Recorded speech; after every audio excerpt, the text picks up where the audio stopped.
All right, full time at the Tottenham Hotspur Stadium, and it's a comfortable 3-0 win over Doncaster Rovers in the Carabao Cup.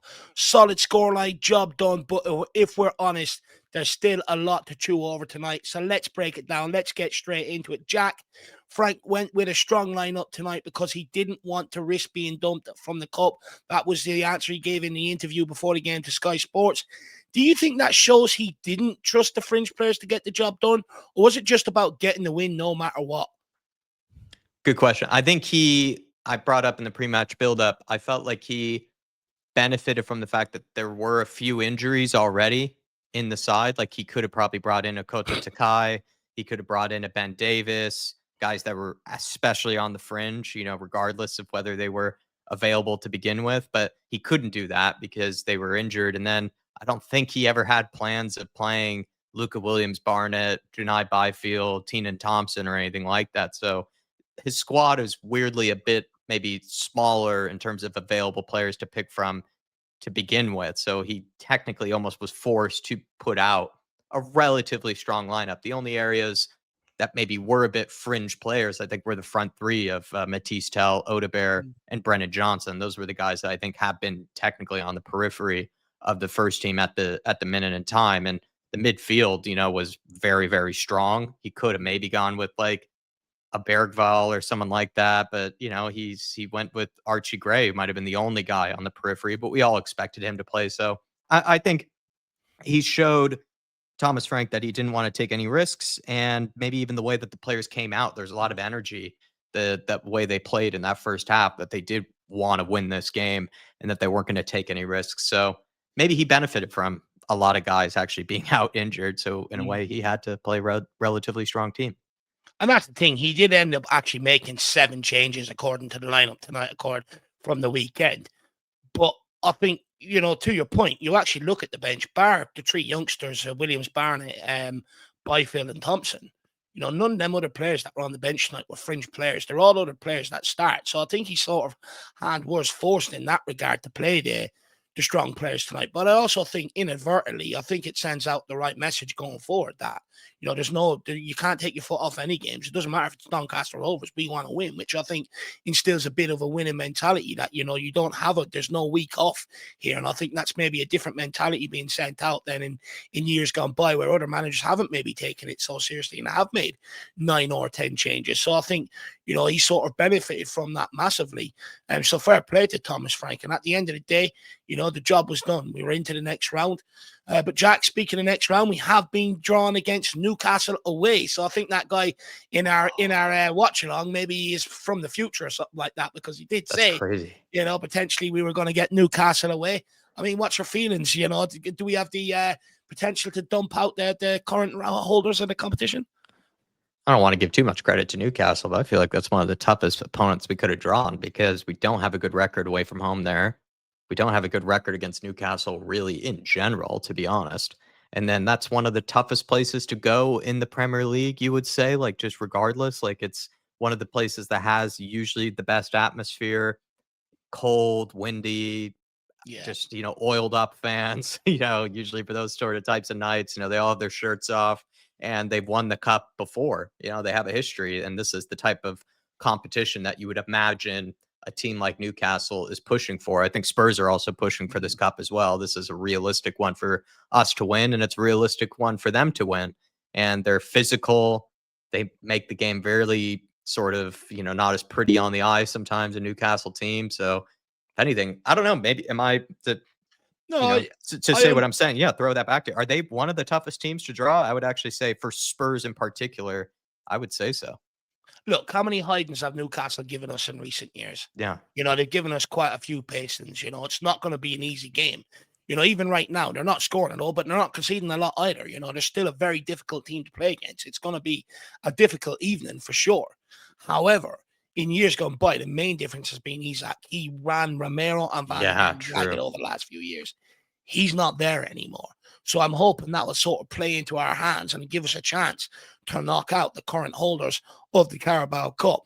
But nonetheless, it's not going to be an easy game. No. And it is one that we're going to have to turn up for. And you're going to have to show a better mentality than what we have done in recent years up there. But I think it's more winnable than maybe in years gone by. But look, Jack, let's get back to focus on to tonight's game. Let's talk about Palhinha for a minute. I know we've got Mathys Tel more pressing, Yeah. conversations to have, but we'll give that a little bit of time.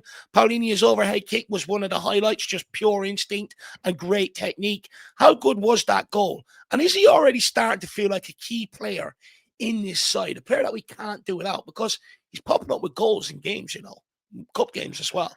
He's probably been one of, if not the best player so far early on this season. I think he hasn't really had a bad performance. Like maybe everyone played pretty poorly to my knowledge against Bournemouth. That was the one game I wasn't able to really watch fully, but maybe Bournemouth was one where he didn't have the best of games. But apart from that, like I think he's probably been close to the man of the match in almost every single game since then. And I think what's funny is a lot of which I joked to you off air, like a lot of the blue tacticos on Twitter made it out to be that, he's going to be an exceptionally limited player. He's going to Yeah. need a lot of help in all these ways. It's like, yeah, maybe there are areas of his game that he's not as strong in others, but he excels in certain areas of the pitch in the fact that he is probably the best ball winning midfielder pretty much in Europe. And he has some of the best intensity and aggression of any player really in Europe as well, especially during his time at Fulham. And he's kind of carrying that on the Spurs here. And he's showing that he's a real experienced leader in the team just by the way that he plays, the intensity that he plays with, and has just been popping up with goals. Like he finds a way to be at the right place at the right time and has been burying these opportunities. I think he scored in the Super Cup. He scored against Man City, and now he scored in this game as well. Massive games, important games to score in. And I think Palhinha, once again, Dave, is, I don't know, the danger is, falling in love with a lone player. But I think plenty of people have already done that. We're falling in love with them. Well, they do say never fall in love with a lone player. No. However, there was a rumor circulating this week, and I question it because it was on a day where rumors were very scarce and news in general from Tottenham Hotspur was dead. But they were saying that Spurs were looking to, activate the buy clause at the end of the season already. But for me, I think it's a no-brainer. Like this guy has walked in, he's like Ron Seal, does exactly what it says on the team, Jack. Like what all them tacticians and that were making videos about this guy saying he's limited here, there, and everything else. What they failed to realize is we brought him in here for one reason and one reason only, to add some steel to the midfield. Exactly. That's really the right word. anchoring that midfield, going turn ball over, make us difficult to play through the middle. And he's done exactly that. Where I think he surprised a lot of people is the goals he's scoring. He's like you said, he's scoring in big games. He's really emerging as a leader, taking the big games by the scruff of the neck and, coming out on top, impacting them not only defensively, but also going forward. And for me, it's absolutely no brainer. They have to be able to, sign this lad moving forward. I don't care if he's 30 years of age or no. Historically, Tottenham don't like signing older players. But this is one that we need. And I think someone that the likes of Archie Gray can seriously learn off, but he seriously has filled a massive void that we have lacked in years gone by. And what a goal tonight on the overhead. What I love about it is, he's facing the ball, then he turns, and it's the technique as well. So many players fluff their lines, put it over the bar, put it back out to the corner flag. It's just perfect technique. It's unbelievable from João Palhinha. And I think we'll all agree what a massive impact he's had. The second goal, of course, was some great play by Wilson-Odobert, isolating the fullback, running at him, and putting the ball across. And when you keep doing the right things, it will pay off and you will get a stroke of luck. And that's exactly what happened for Wilson-Odobert. Took off after 60 minutes. I think that would maybe suggest he is going to start next Saturday. But Jack, let's get into the third goal. And that came from Brennan Johnson, who did add a goal in stoppage time to gloss up the scoreline. What do you take from his showing tonight? Was it just about that goal, which he is so often criticised for? He just scores but doesn't do much else. Or did he offer much more in terms of the overall game today? I thought he was really bright in the first half. I think he was actually one of the best players in the first half.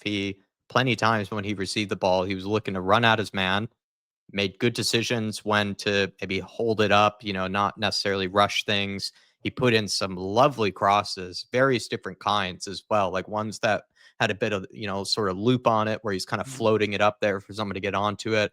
Ones where he, absolutely just, laced it across the penalty area for Mathys Tel to try to get onto. And, we'll probably talk about that later, but I think he put in a variety of crosses that were all very good. I can't even think of any really poor crosses that he actually made on the evening. So I think the encouraging sign with Johnson is the things that we have criticized him for, and in my belief, rightfully so, he showed that against League One opposition that he can do that, which makes you feel like, all right, so it's in there. He's capable. He can put in a good cross when seasons before we felt like he couldn't, and then he can theoretically take on his man and like cause problems and be direct and create for others. The big question mark for me, and I think for you with Johnson, is he doesn't create for others. He can only be the recipient of someone else's Yeah. creativity, and that's all he does. This game, he was debatably one of the most creative players on the pitch. So that's especially encouraging. And for even people like myself who have given this guy a lot of criticism, this was a game where I can't really give him too much, to be honest. So in a way, it's positive. It's nice to know that he is capable of it. Well, that was the big test for me. I mean, in my predicted lineup, I said, I want to see more of what Kudos does. That's what Johnson has to offer. That's the guy he was stepping in for tonight. And it would be worst case scenario. Johnson comes off the pitch and you show such a gulf in class. What I was looking for from Johnson tonight is exactly what he done. Get involved in the overall game. When the ball does come to you, don't pass it backwards. Get on the ball, run at the fullback, and then let's see if you can produce some crosses. And in fairness, he done that consistently. Now, there was a period in the second half where he was out of the game for, about 30 minutes of that half, but I don't actually blame him. It was a period where Tottenham were sloppy in general, and Pedro Porro stopped playing balls into the winger's feet. He started just pinging it around the pitch like it was a game of fucking pinball. So I don't really blame Johnson for that. But I think what I seen today was a more well-rounded performance in general. Defensively, he helped out a little bit when he needed to. Going forward, he done the job of a winger. But also, when he got his chance at the end, still showing that he still got that clinical touch. And if he can keep producing them performances like that, I will have no criticisms of the guy moving forward. However, it was League One opposition. I expect him to do that to the fullback.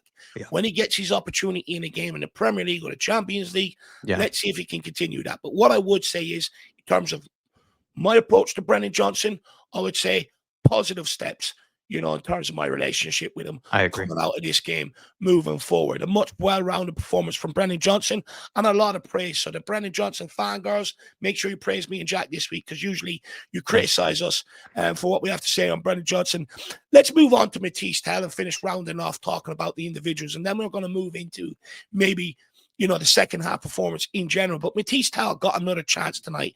And let's be honest, it didn't really happen for him again tonight. Now, look, we could sit here, Jack, and we can lambaste into him here for views and clicks and try and be funny and witty and stuff like that. But the reality is he's going to get more than enough of that across social media. There's already thousands of people doing it across social media. So I'm going to ask a bit of a different question on it. What's going wrong for him? Is it confidence? Wow. Is it, that lack of experience in terms of positioning, like we were talking about at halftime in the watch along today?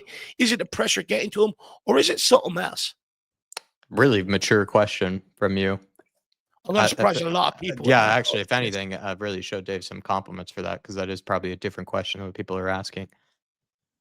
I'm not sure, really. Like, I do feel like what Shamtan said in the live chat at one point was correct. It looks like he is trying too hard at times, which is a compliment, right? It shows that he cares, shows that he is trying. You can't fault him for trying. But there is maybe this air of desperation about him where he is just, almost moving around too much in the penalty area. There were moments when he was just sort of fighting off his defender, when maybe all you need to do is just sort of just lay off the defender, just sort of give himself a bit of gap between them, and he probably would have been on the end of something. Or those chances that he snatched at, that might just be just so much desperation to score that he's not even thinking about just making the connection with the ball. It doesn't even have to be sweet connection, doesn't have to be perfect, but like just at least make connection with the ball. And if you're someone that's whiffing at that, that's like a sign of nerves, being a bit rattled, being a bit sort of, kind of head lost about, I need to score this, I need to, prove people wrong. I need to whatever, prove something. And you're not even thinking about like, I need to make connection with the ball first before it even goes in the back of the net, type of thing, right? It's about at least just making contact with it. So I think it is just desperation to impress, desperation to prove people wrong. And I think that's what's going wrong for him. And that's maybe a stem from a lack of confidence, Yeah. to be honest. So that would be my answer towards it. I'm not saying that's the correct answer or anything, but that's my take on things. Like, I think if you're someone like him, the thing you would focus on is like, I don't even care if this goes in the back of the net. Just make sure I make contact with it. Mhm. Like, and then worry about what happens after that. The fact that he's whiffing at the shot almost to me tells, no pun intended, that he is so desperate to score it. He's not even thinking about the contact to begin with. No, look, I think that's a very fair sort of summary. Look, in general, tonight for me was about proving Thomas Frank wrong for being left out of the Champions League squad. And Right. nights like this probably doesn't help his case moving forward. Now, look, there's plenty we can pull out. We can sit here and lambaste them. But the reality is, when I look at tonight and I sort of sit there and reflect on it, it's fine margins. But football in general is a game of fine margins. And this is why it could very easily click with him, or it could very easily go sour very, very quickly. And what I'm seeing is a guy that is really sort of drastically slowly losing confidence, losing belief in his ability and stuff like that. Like tonight, for instance, he had two balls that were whipped, that he kicked fresh air, basically, that he should have made a better connection and put in the back of the net. If he does that and doesn't do much else tonight, people praise him. Nothing Right. said about the guy. You move on. And that's how fine margins can be in football. But it hasn't been going his way since his arrival. And it's just getting worse and worse and worse. And the more minutes he plays, the worse he seems to be performing. Now, look, I'm pretty sure, the kid is trying to do everything to try and put it right.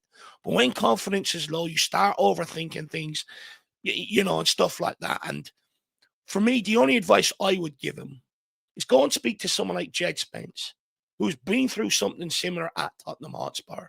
Where initially he came in, he wasn't fancied by the manager. He was, the manager didn't really have a say in the transfer. It was a club signing similar to Mathys Tel, and he was isolated for it to a large degree. Good comparison. But Jed Spence, even though he's sent away on loan, and it looks like come January, if I'm reading between the lines, being left out in the Champions League squad doesn't start, producing, he's probably going to follow a similar suit, right, where he'll end up out on loan.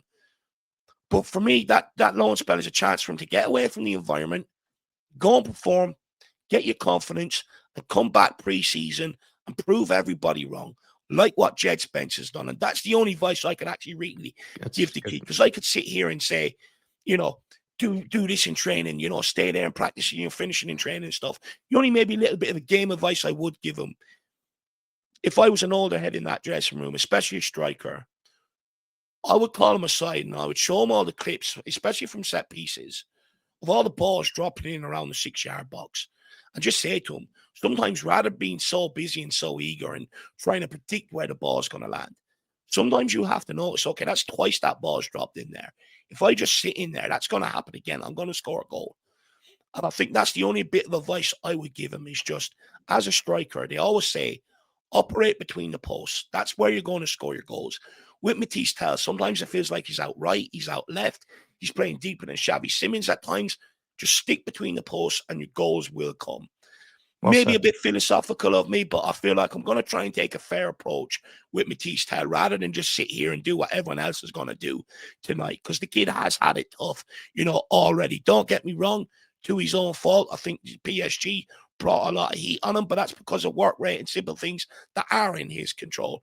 But at the end of the day, there's no point of us just sitting here hammering home on him. Everyone else is going to do it.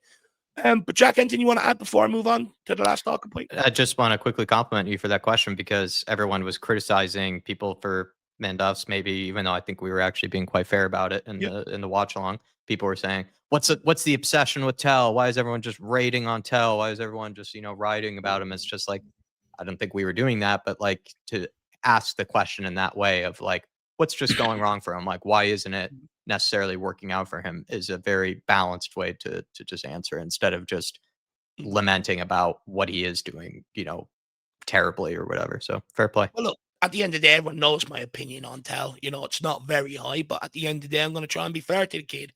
But look, let's move on. Jack, last talking point. I mean, we had 63% possession, 14 shots, 3 goals. But many fans were underwhelmed by the second half performance in particular. Do you agree we lacked that killer instinct? Are you disappointed we didn't really put them to bed earlier? Yeah, I think that's my big takeaway. I think we created a lot of chances in this game. we looked capable with some of the turnovers that we had, some of the opportunities that we had building out, that we felt like if there was just a bit more quality, we could have easily put multiple past these guys, not just 3. And that was the vibe that I also kind of got from the Brighton game. Even though we went 2-0 down, it was kind of like, yeah, but we've kind of been on top of these for the majority of this game Yeah. here. And we're just not stringing together that bit of quality, and we don't have that clinical edge. Granted, that was the same thing I said a lot about last season, regardless of what people think of Ange Postecoglou.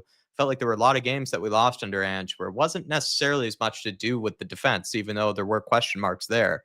It was kind of just a bit what to do with, like, listen, there's no real devastating quality like in the final third from any of these players. Like, you watch any other team, which I happen to do because I'm a complete nerd, but you watch other teams like random Europa League teams and you're seeing them take like half chances, like quarter chances. Like, and these are guys that are being paid nowhere near as much as Spurs players are. And they're like absolutely pouncing on opportunities. Spurs sometimes they'll have like 4-on-1s, like 3-on-2s, and they hit it out of play, like let alone get a shot on target. Like, they're just completely just misplacing a pass that then leads to no chance at all being created. When you really look at it, you're like, surely you're getting a shot on goal from an opportunity like that. And I think that's still the sign with Spurs. It just felt like this was another game where in order for us to score, we need to rely on set pieces, own goals, and potentially a bit of quality from people who aren't in the forward line, aka Joao Palhinha, right? Like, he took like not even a quarter chance. That's less than a quarter chance. Like, had the skill and the know it all to do that. But then you look at Richarlison, Mathys Tel, to a degree Odebear, like, like they all had opportunities like to sort of provide a bit more devastating quality, and they just couldn't. So I think some more questions can be asked about the forward line. Like, we just don't have anybody in that team at the minute that I would say like, yeah, they're burying that chance. Maybe apart from Brennan Johnson, really, which is again kind of funny. But even then he was offside on that one chance that Udogie, gave to him. So yeah, I would just ask question marks of the forward line once again. Do you know, I think that's a very good answer for me, because I was sort of sitting here trying to work it out. Is it just good game management or just complacency creeping in after early goals? And don't get me wrong, I think to a large part of that second half performance, when players were just giving away the ball sloppily, I do think complacency creeping in after the early goals is, a massive reason why we didn't show that killer instinct. But I think that's the next step we have to take as a team, is to show that killer instinct in every single game. You don't want to give any team belief when they're coming up against you. You want to show that ruthless streak so that when you're coming up against them, they're already going into the game with fear. And once you have teams in that position, 9 times out of 10, you will go on to pick up silverware. But I do think you make a great point. The lack of, just in general, creativity, consistent creativity, devastating in front of goals is a huge concern still. A team like tonight, we had them 2-0 after 30 minutes. We had them on the ropes. This could have been a 5, 6, 7-0 if we wanted to. Now, I know you said in after the game that you look at a lot of the Premier League results, over the course of this third round in the Carabao Cup, that a lot of them haven't won big. But the difference is we had the opportunity to. And we didn't make that statement. And that's where I just get a little bit disappointed. But it is a huge concern going forward that, even when we do create chances, the strikers don't have that clinical edge. In general, Richarlison struggles to score goals in this team. Solanke struggles to score goals in this team. Mathys Tel struggles to score goals in this team. The lack of a striker in general at Tottenham, that sort of killer in front of goals where he takes his chances more often than not. I think this is something we're going to have to look at in January or again in the summer and go and rectify, because I think that is probably the missing piece. Because when you look at it, Wilson Odebear provided chances or good balls into the box tonight. Same with Brennan Johnson. Even on the weekend, it's good balls put in the box, but we're just, for whatever reason, none of the strikers ever seem to be able to get on them. They're always so far off it. So for me, I think that is something we might have to visit in the transfer window in order to take that next step, to be that team with that killer instinct. But Jack, last season, a 3-0 win like this would have felt like a real result. We would have snapped your hands off it, would have been delighted, especially with how last season panned out. But people are still critical now, even though we've won 3-0. Do you think that comes down to expectations changing? And is that a good sign for Frank's job so far? Because some people will go, guys, we won 3-0, give it a rest. But there will be others out there that be like us, that will be disappointed or underwhelmed with the second half performance. But I suppose it comes from a good place, right? I think also like people who are saying like, lads, we won 3-0. And it's like, yeah, but it also was a League One like team, like at home. Like surely like that's kind of the expectation is like to be winning 3-0, to be winning Yeah, relatively comfortably. Yes, it can go worse than that. We've seen it go worse for other teams in the Premier League that for some reason weren't able to absolutely destroy, the team that was in front of them. So Spurs have done that where very few teams have. I just think randomly, I think the expectations and the standards at Spurs have risen since Thomas Frank has come in. Because with Ange, when you're losing like 22 games in a season, your standards and your expectations get really, really low. Whereas under yeah, Thomas Frank, even when the performances have been really ugly and pretty poor, we're still finding a way to win games or still finding a way to claw some points out of it. And so I think then we have this expectation then that we should be playing better. We should be on top of teams. And I think that just comes with when you're picking up results, mm, all of a sudden you kind of get that swagger about you where you're kind of like, well, surely then we'll beat this side. Surely then we'll demolish this team. And then yeah. just standards have risen. I think that's but I just at home against the Doncaster Rovers that we're playing very advanced, high line, we're pretty wide open in midfield. This game looked like it could have been a 4-0, 5-0. And I think Mm. other good, decent teams like us would have been able to beat, a team like Doncaster 4-0, 5-0. No disrespect to them, but I just think standards have risen. No, I think you made an absolute great point. And the reason why I want to bring it up, because I thought you raised a great point on that in the watch along. And I just wanted to sort of re-emphasize that again, that, you know, like, yes, I'm underwhelmed, but it does come from a place where my expectations on this team has risen because I do find we're a decent outfit. We gave PSG a good game. We thumped Man City. We're sitting third in the Premier League. We're now into the fourth round in the Carabao Cup. We are a decent outfit, and I just think in order for us, like, we're at a position now where we can, start becoming killers and really kick on and go and make something in this campaign, or we can very easily fall back into a slump like we do after the first 10 sort of games of the season, where teams start or reverse once the initial manager bounce is over and done with. And that's where I'm just a little bit disappointed tonight. I thought tonight was a night where we could have really sent out a statement, to be honest with you, where we could have showed, look, yeah, we've got a good first 11, but look at our squad depth. Look what they're doing to teams. And I feel like we sort of just missed that moment to really announce ourselves this season that, hey, you should look at us. We're potentials. That's where I feel a little bit let down. But I do think, like you said, it's a good indictment of the job that Frank's done, because clearly he's risen expectations. But look, there you have it. Solid 3-0 win. Moments to celebrate and plenty to question. By the way, lastly, congratulations to Williams Barnett making his debut tonight as well. The latest one to go and get a legacy number. Congratulations to him. But guys, I want to hear your thoughts in the comments. Who impressed? Who frustrated? And who do you want? And what do you want to see in the upcoming match against Wolves at the weekend? Drop a comment below, like the video if you enjoyed it, and do not forget to subscribe so you don't miss any future reactions or all the content we provide over game day in general. Until next time, come on, you Spurs. Come on, you Spurs. See you next time, everyone.